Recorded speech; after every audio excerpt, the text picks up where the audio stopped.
This episode of Nostalgia TV is brought to you by Audible, Square Club VPN, and viewers like you. Thank you.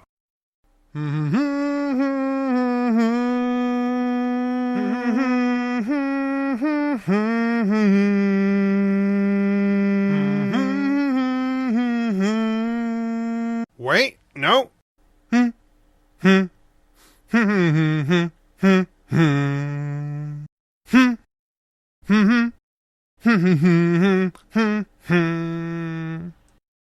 Once upon a time, there was a man named Walt Disney.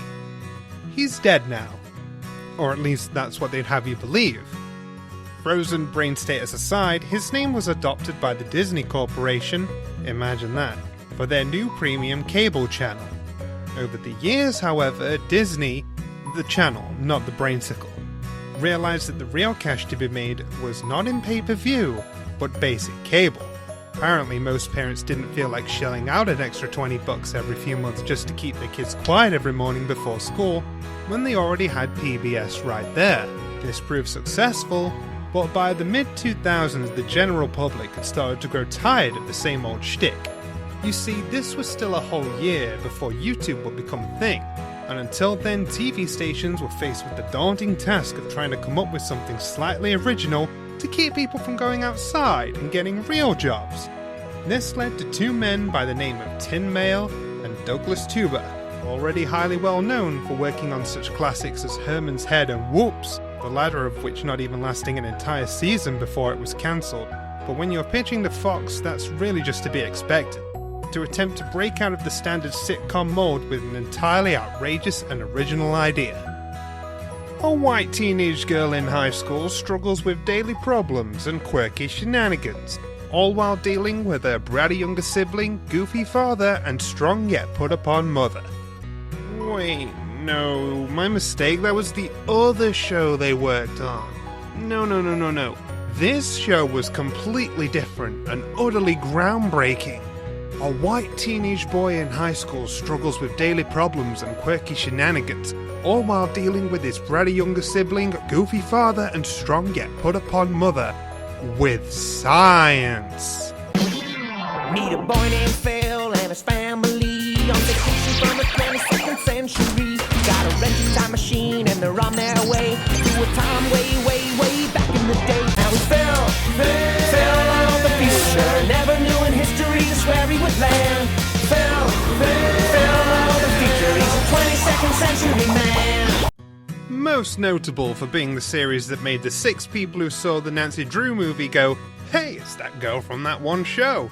Phil of the Future is a series whose main plot is about a family from the year of 2121 getting stuck in the present day due to their time machine/RV breaking down. And not just any present day, the present day of the Bush Jr. years. Honestly, the first thing that gives away this show's pure fantasy is it assumes humanity won't have nuked itself into glass by 2050, but I suppose that's why it's called escapism. The main cast featured Philip Phil Rupert Diffie, his younger sister Pamela Pim Nicole Diffie, his father Lloyd Diffie, his mother Barbara Barb Diffie, his best friend / tenuous love interest Keely Teslo, and his caveman Curtis. Phil, played by Raviv Ullman, going under the stage name Ricky Ullman, since it was just 3 years after 9/11 and Raviv didn't sound wide enough, is the standard dopey nice guy whose occasional mischievous antics would often get him into trouble, only to immediately get out of it 20 minutes later, all while competing to get a word in edgewise against the ridiculously over-the-top sound effects. What are you gonna do, build him a falsie? Yes. Each new episode would often focus on a certain future gadget, such as hologram goggles that somehow let you feel, smell and taste things, a verse array that switches people's appearances around, one that creates dead stand-up comedian cameos, another move and I'll rip your appendix out and use it as a chew toy. And the most popular gadget, the Wizard, a type of multi-tool all-in-one device that looks like a mix between a taser and the remote from Click, and functions pretty much the same depending on whatever the writers wanted it to do that particular day, including breaking when being exposed to pudding.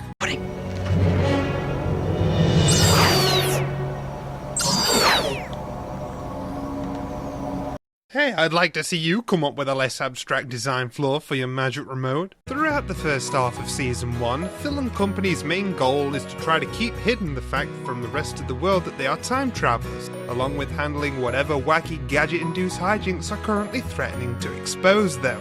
This includes Phil's present-day crush, Keely. Occasionally, they would also make reference to Lloyd continually failing to fix the time machine engine, as well as teasing that there might be other ways for them to return to their own time, such as writing a letter to themselves not to do any time travelling and leaving it in a time capsule, none of which go anywhere. Though it should be noted that this is only the case if you watch the show in airing order.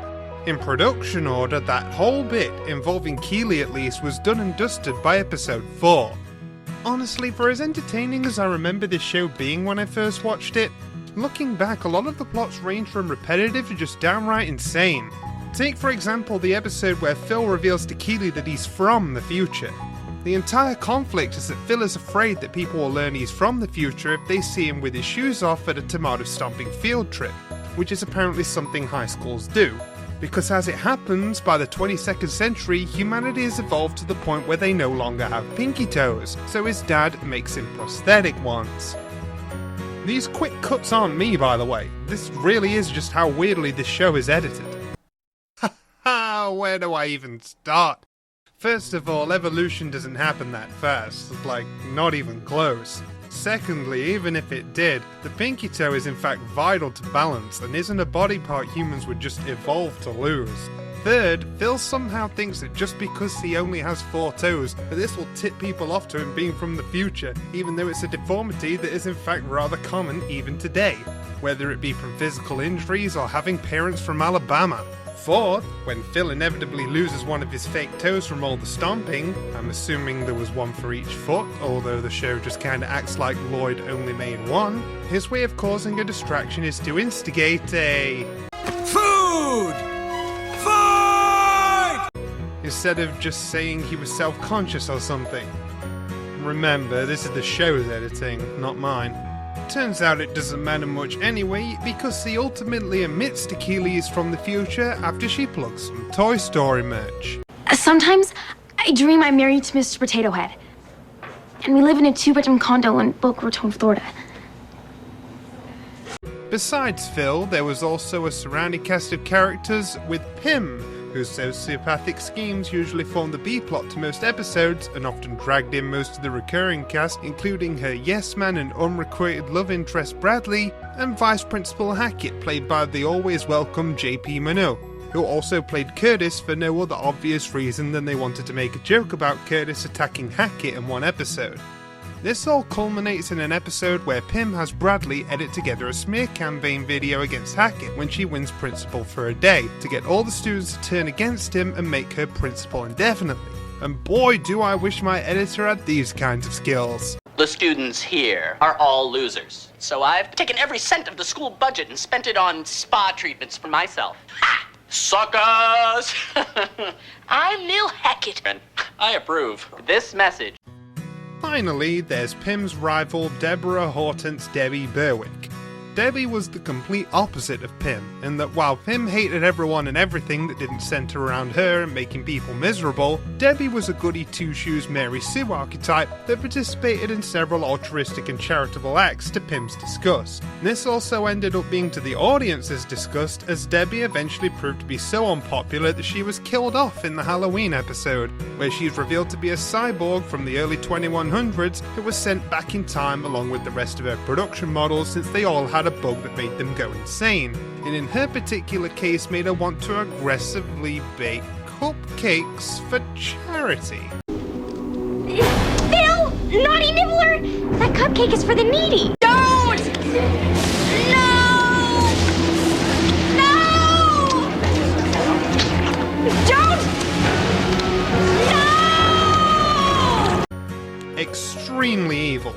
And just as a side note here, I'd love how apparently a future where time machines are so common you can pick them up at used car lots considers a mere century in the past to be a good enough time buffer to dump all their trash they don't want. Anyway, Phil defeats her by eating her charity-only cupcakes, causing her to overheat and pull a wicked witch.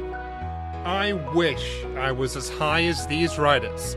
However, around the middle of Season 2, it was becoming obvious that even they were starting to build up a resistance to whatever they were snorting. Plot started going from insane and repetitive to just plain repetitive, and you could tell they were running out of ideas for wacky new scenarios.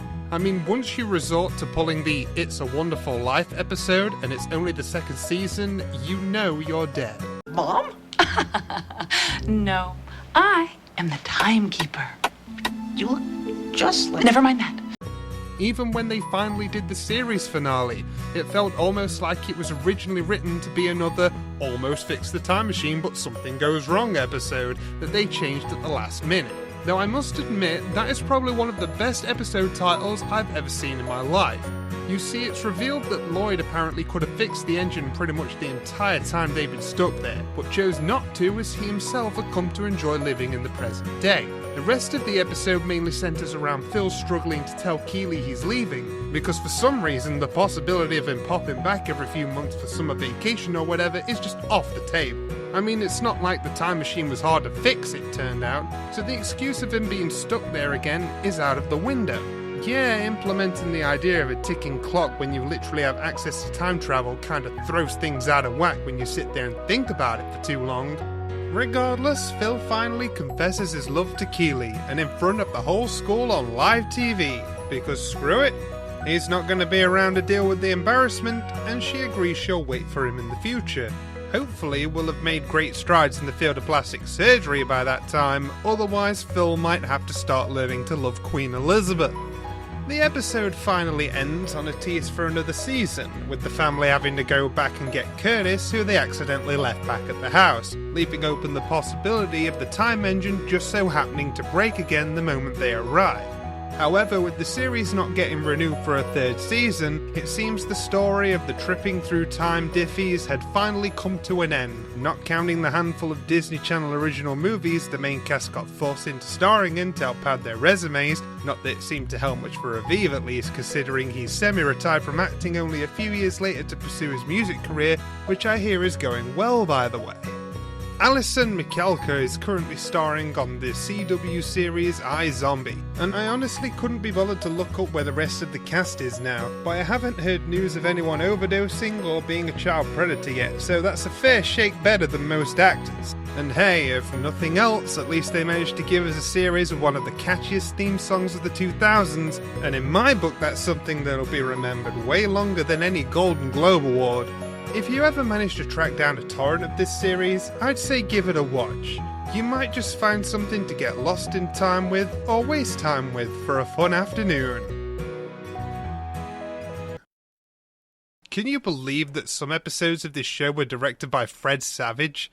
Guess he needed to prepare for his big film directorial debut with his magnum opus Daddy Day Camp.